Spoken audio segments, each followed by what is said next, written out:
ఎలాంటి అనుభవం లేకుండా ఈరోజు ఎలాంటి వార్డు నెంబర్ వేయకుండా ఈరోజు గ్రామ సర్పంచ్గా ఉంగరం గుర్తుతోటి ముందుకు వస్తున్న వెంకన్న. నాకు అనుభవం లేదు అన్నది అది వట్టి మాటలు, వాళ్ళు చెప్పే ఒక అబద్ధపు తప్పుడు ప్రచారము.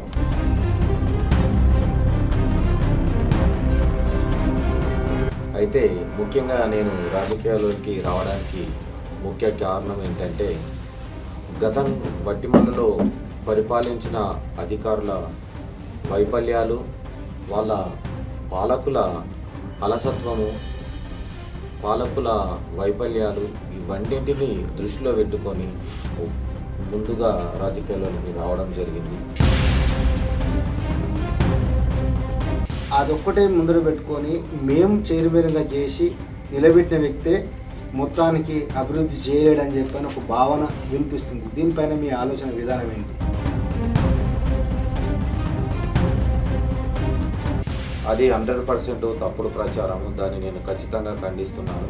మా ఎమ్మెల్యే మేం తప్ప వెంకటేష్ తోటి అసలు అభివృద్ధే కాదని చెప్పని చెప్తున్నాను. ఎమ్మెల్యే మన అందరికీ ఎమ్మెల్యే, కేవలం ఒక్కరికి కాదు, మన గ్రామానికి, మన మండలానికి, మన నియోజకవర్గానికి అందరికీ ఎమ్మెల్యేనే. గత 7 సంవత్సరాలు వాళ్ళ చేతిలో ఉన్నది అధికారం, అది మీకు తెలుసు. చెక్ పవర్ ఉంది, వాళ్ళ చేతిలో అధికారం ఉంది. మరి పాలన ఎందుకు కరెక్ట్ చేయలేరు? ఇవాళ నా గ్రామం వెనుకబడడానికి కారణం ఏంటి? ఇలాగే ఒక్కసారి నాకు అవకాశం ఇస్తే నేను గ్రామాన్ని కూడా చాలా అభివృద్ధి చేయాలన్న సంకల్పంతో వస్తున్నా. అన్ని రంగాల్లో అభివృద్ధి చెంది నా మండలంలోని నా గ్రామాన్ని మొదటి గ్రామంగా, మంచి పరిపూర్ణమైన గ్రామంగా, మొట్టమొదటి గ్రామంగా నేను తీర్చిదిద్దుతా. దానికోసం అహర్నిశలు కృషి చేస్తానని నేను మా ప్రజలకు చెప్తున్నాను. అందరికీ నమస్తే. నేను మీ ఎల్ఆర్టీ రాజన్న సిరిసిల్ల జిల్లా ఎల్ఆర్టీ న్యూస్ ఛానల్ లెక్క రమేష్ నా పేరు. మనం రాజన్న సిరిసిల్ల జిల్లాలో ఉన్న 28 గ్రామాలలో సిరిసిల్ల జిల్లాకే మొట్టమొదటి మండలం ఏంది అంటే కోనరావుపేట మండలం. అందులో భాగంగా 28 గ్రామాలు ఉన్న మండలం కోనరావుపేట. అందులో మెయిన్ గ్రామం ఏంది అంటే వట్టిమల్ల. వట్టిమల్లను ఎందుకే తీసుకుంటామంటే వట్టిమల్ల నుంచి జెడ్పీటీ చేసిర్రు, ఎంపీపీ చేసిర్రు. నూతనంగా మొట్టమొదటిసారిగా ఎలాంటి అనుభవం లేకుండా ఈరోజు ఎలాంటి వార్డు నెంబర్ వేయకుండా ఒక గ్రామంలో డిగ్రీ వరకు చదువుకొని గ్రామ అభివృద్ధిలో టెంపుల్ కొరకు ఎంతో ముందుపడి ఈరోజు గ్రామ సర్పంచ్గా ఉంగరం గుర్తుతోటి ముందుకు వస్తున్న వెంకన్న మన ముందుకున్నాడు. అతను వట్టిమల్ల గ్రామానికి సర్పంచ్గా గెలిస్తే ఏం చేస్తాడు, ఇదివరకున్న అభివృద్ధి 7 సంవత్సరాలు జరిగిపోయినా ఏం చేసిండన్నది కొత్తగా సర్పంచ్గా పోటీ చేస్తున్న వ్యక్తి ఉంగరం గుర్తు వెంకన్న మన ముందున్నాడు. ఆయన మాటల్లోనే మనం విందాం. ముందుగా ఎల్ఆర్టీ న్యూస్ ఛానల్కు ధన్యవాదాలు.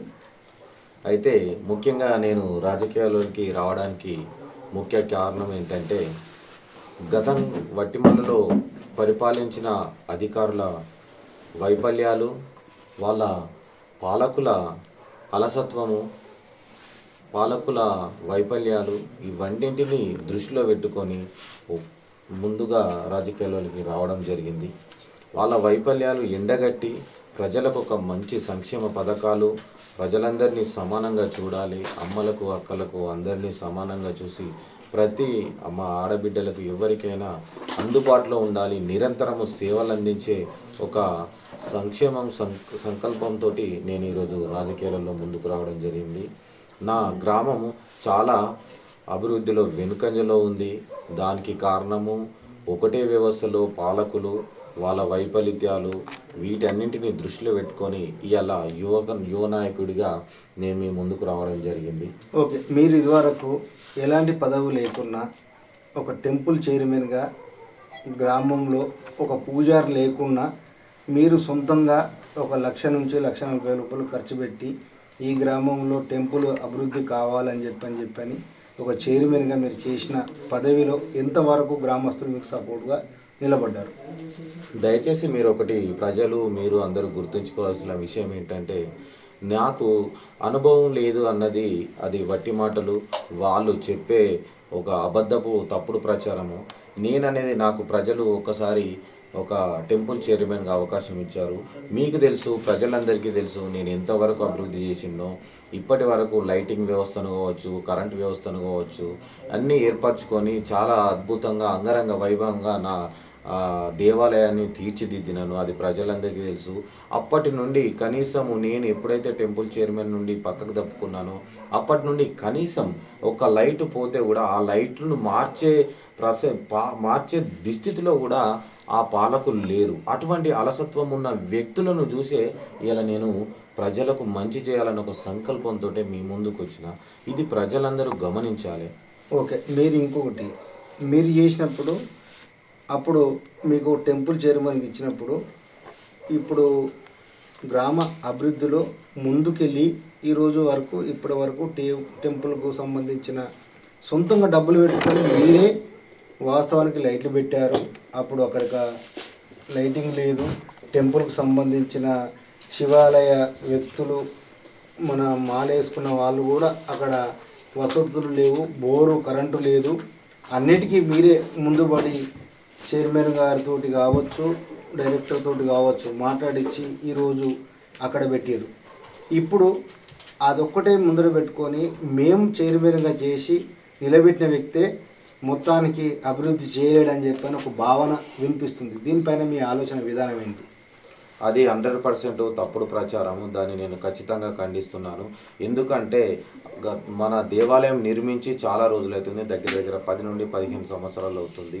అప్పటి నుంచి వాళ్ళు ఎన్ని రోజులు తిరిగినా కానీ ఎండోమెంట్ అనేది నేను కేవలం 1 సంవత్సరంలో అధికారుల దగ్గరికి ఒక్కసారి కాదు, 2 సార్లు కాదు, 4 సార్లు కాదు, 40 సార్లు వెళ్ళి నేను తిరిగి కష్టపడి ఇలా ఎండోమెంట్లో నా ద్వారా నేను ఎండోమెంట్లో మన దేవాలయాన్ని చేర్చడం జరిగింది. తద్వారా మనకు మన పూజారికి కావచ్చు జీతం రావడం జరుగుతుంది. ఇది మీకు అందరికీ తెలుసు. వాళ్ళతోటి కాని పని నాకు ఒక్క అవకాశం ఇస్తే నేను ఖచ్చితంగా దేవాలయంలో ఎండోమెంట్లో ఇలా గవర్నమెంట్లో నేను ఎండోమెంట్లో చేర్చడం జరిగింది. అలాగే మీరు కూడా ఇలాగే ఒక్కసారి నాకు అవకాశం ఇస్తే నేను గ్రామాన్ని కూడా చాలా అభివృద్ధి చేయాలన్న సంకల్పంతో వస్తున్నా. అన్ని రంగాల్లో అభివృద్ధి చెంది నా మండలంలోని నా గ్రామాన్ని మొదటి గ్రామంగా, మంచి పరిపూర్ణమైన మొట్టమొదటి గ్రామంగా నేను తీర్చిదిద్దుతా. దానికోసం అహర్నిశలు కృషి చేస్తానని నేను మా ప్రజలకు చెప్తున్నాను. రామాలయం టెంపుల్ ఉన్నప్పుడు కూడా మీరే చైర్మన్ ఉన్నారు. అప్పుడు మీకు ఒక పనిచేసే టెంపుల్లో పనిచేసే ఉన్నప్పుడు కూడా మీ సొంతంగా నెలకు 3,000 రూపాయలు మీరు ఇచ్చి నిజంగానే వాళ్లకు జీతాలు ఇచ్చుకుంటూ కూడా ఆ రామాలయాన్ని శుభ్రపరచాలి, వారికి కావాల్సిన పువ్వు పుత్రాలు అన్నీ చేయాలని చెప్పిన అన్నమాట నిజమేనా? అది 100% నిజము. నేను ఎప్పుడైతే ఎక్కినో అప్పటి నుంచి ప్రతి వ్యక్తికి జీతాలు ఇచ్చాను. అట్లాగే శివసాయి దేవాలయంలో, ముఖ్యంగా శివసాయి దేవాలయంలో నేను ఎక్కినప్పుడు అక్కడ మన క్లీనింగ్ వ్యవస్థకు సంబంధించి ఒక వ్యక్తిని పెట్టడం జరిగింది. నేను సంవత్సరం ఉండి ఆ వ్యక్తిని జీతాలు సొంతగా ఇచ్చుకుంటూ మన దేవాలయాన్ని మంచి అభివృద్ధి ప్రదంలో నడిపాను. నేను ఎప్పుడైతే ఆ పదవి నుంచి పక్కకు తప్పుకున్నానో అప్పుడే మళ్ళా ఒక వ్యక్తిని కూడా తీసేశారు. అంటే కనీసం వాళ్ళకు జీతాలు ఇచ్చే దుస్థితిలో కూడా లేరు. అటువంటి పాలకులు మన గ్రామానికి సేవ ఎలా చేయగలుగుతారు? ఎలా ముందుకు నడిపిస్తారు మన గ్రామాన్ని? ఒక దేవాలయాన్ని కరెక్ట్ చూడని వాళ్ళు, ఒక గుడిని కరెక్ట్ చూడని వాళ్ళు, ఒక బడిని కరెక్ట్ చూడని వాళ్ళు ఈరోజు మళ్ళీ మన ముందుకు వస్తారు. ఎన్నికల ముందు నేను ఈ వాగ్దానాలు ఇస్తాను, ఆ వాగ్దానాలు ఇస్తాను, ఈ మంచి చేస్తాను, ఆ మంచి చేస్తాను అని ముందుకు వస్తున్నారు. మీరు కూడా ఒకటి ఖచ్చితంగా మీరు గమనించాల్సిన విషయం ఏంటంటే, గత 7 సంవత్సరాలు వాళ్ళ చేతిలో ఉన్నది అధికారం. అది మీకు తెలుసు. చెక్ పవర్ ఉంది, వాళ్ళ చేతిలో అధికారం ఉంది. మరి పాలన ఎందుకు కరెక్ట్ చేయలేరు? ఇవాళ నా గ్రామం వెనుకబడడానికి కారణం ఏంటి? మొన్న కొత్తగా మీకు ఎలాంటి పదవి లేదు, ఒక స్కూల్లో ఒక గేట్ లేదు, ఒక జేసీబీ పెట్టి అంత మట్టిని తరలించి గేటు కూడా మీరు ముందెళ్ళి మీ యువతను ఎంబడేసుకొని స్కూల్కు సంబంధించిన ప్రతి విషయంలో అక్కడ ఏదో విద్యార్థులు వెళ్ళి స్కూల్లో రాత్రిపూట ఏదో అవకాశాలకరణాలు లేకపోతే అక్కడ ఏదో స్కూళ్ళకి వెళ్ళొద్దు అని చెప్పిన భావంతో మీరే ముందుకు వచ్చి జేసీబీ పెట్టించి ఈరోజు దానికి గేటు కూడా పెట్టించడానికి మీరే ముందుకు వచ్చారు. అంటే అప్పుడు ఉన్న పరిపాలన వెనుకబడిందా, లేకపోతే మీ యువత ముందుకు వచ్చింది? 100% పరిపాలన వెనుకబడడం వల్లనే ఈరోజు యువత అనేది ముందుకొచ్చింది. మీరు గమనించాలి, కనీస వసతులు కల్పించాల్సిన వ్యక్తులు మన గ్రామ ప్రథమ పౌరుడైన మన గ్రామ పరిపాలకులు. ఈరోజు స్కూల్ గురించి మాట్లాడడం అయితే కనీసం గేటు వ్యవస్థ లేదు.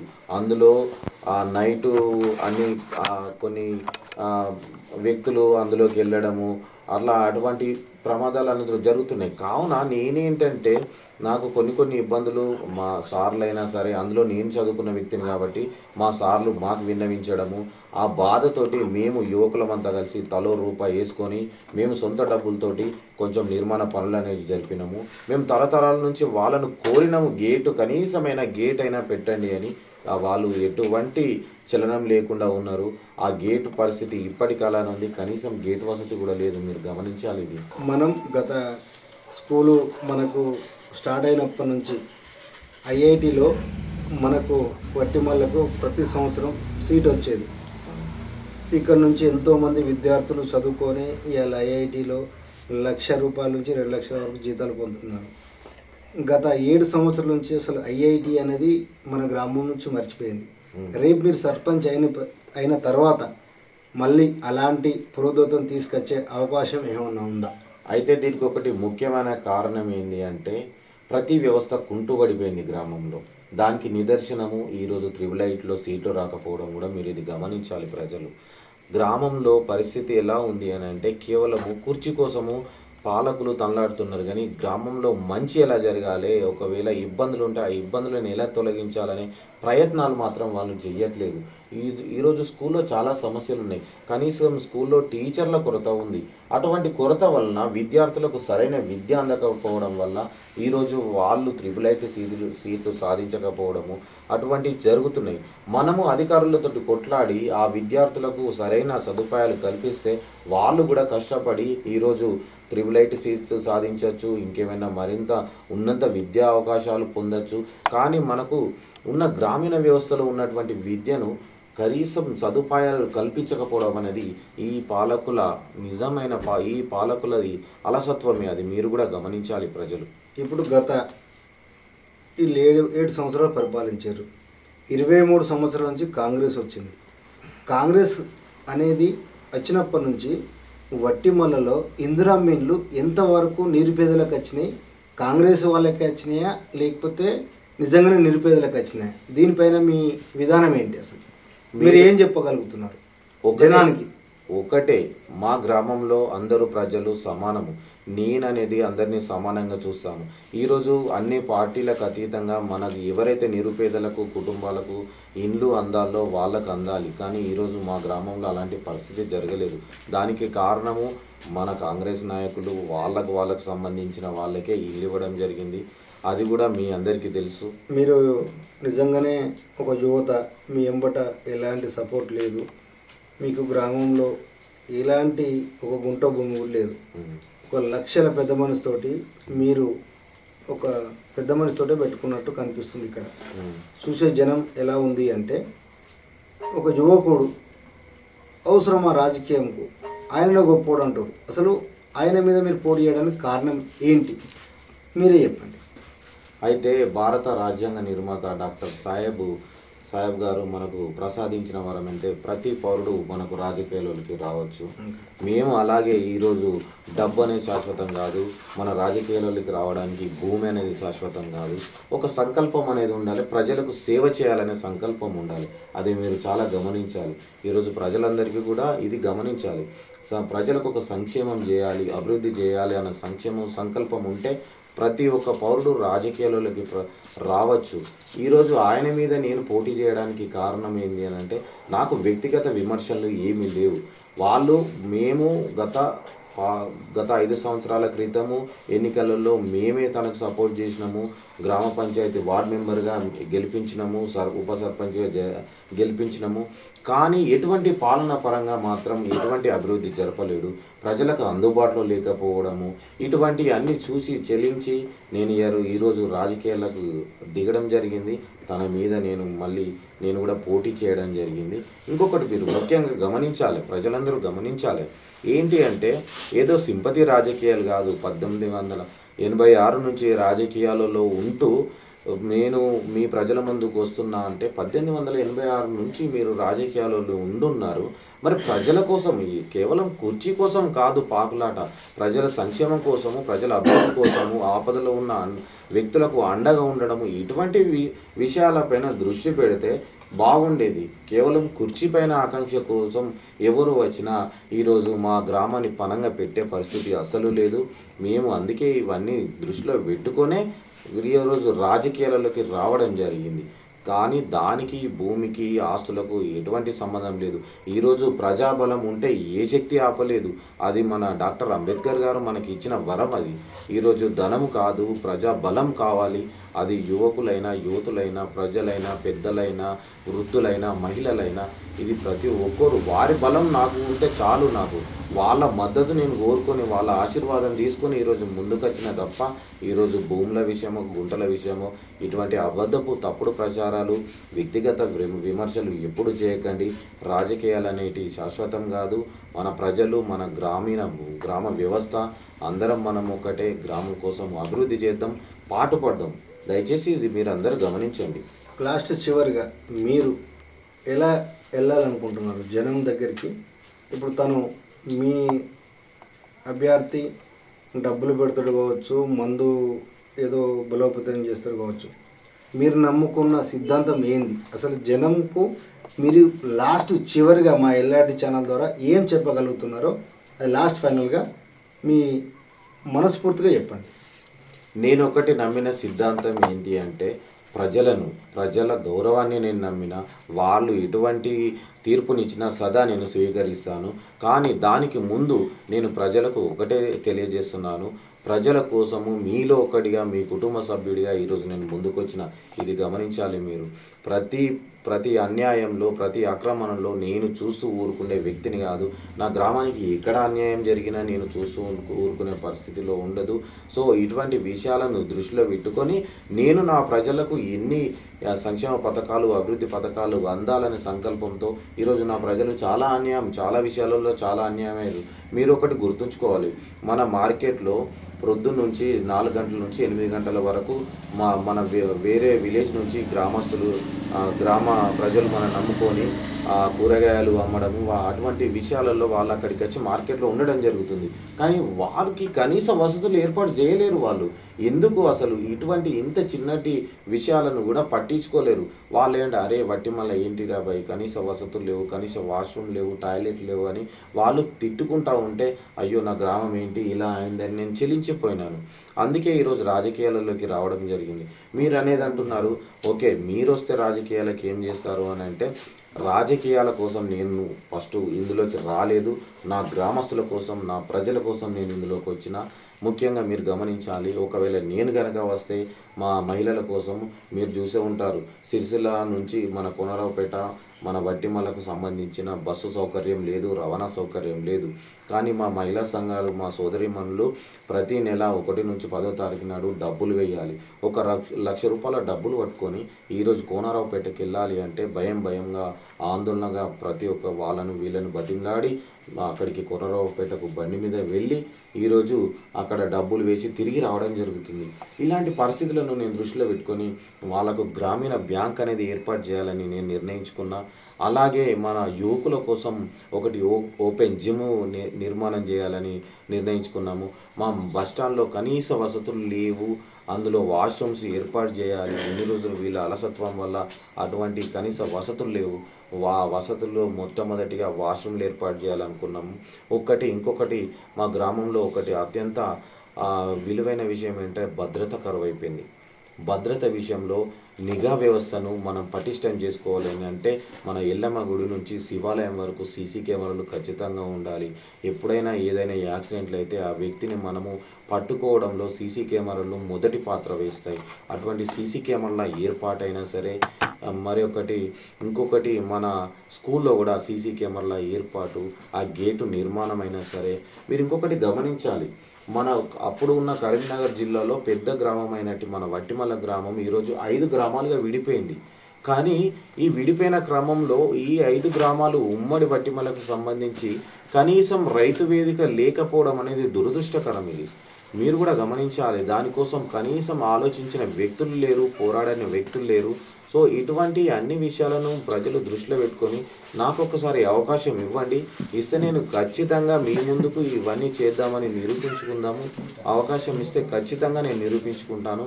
దయచేసి ఇప్పుడు ప్రజలందరూ ఒకటే గమనించాలి. ఈరోజు యువకుడు అంటున్నారు. ఎస్, 100% నేను యువకుడిని. కానీ గ్రామం మీద, పరిస్థితుల మీద, అభివృద్ధి మీద పట్టు ఉన్న కూడా యువకుడిని. ఈ రాజకీయం గురించి కాదు, గ్రామ ప్రజల మీద, వ్యవస్థ మీద పట్టు ఉన్న యువకుడిని.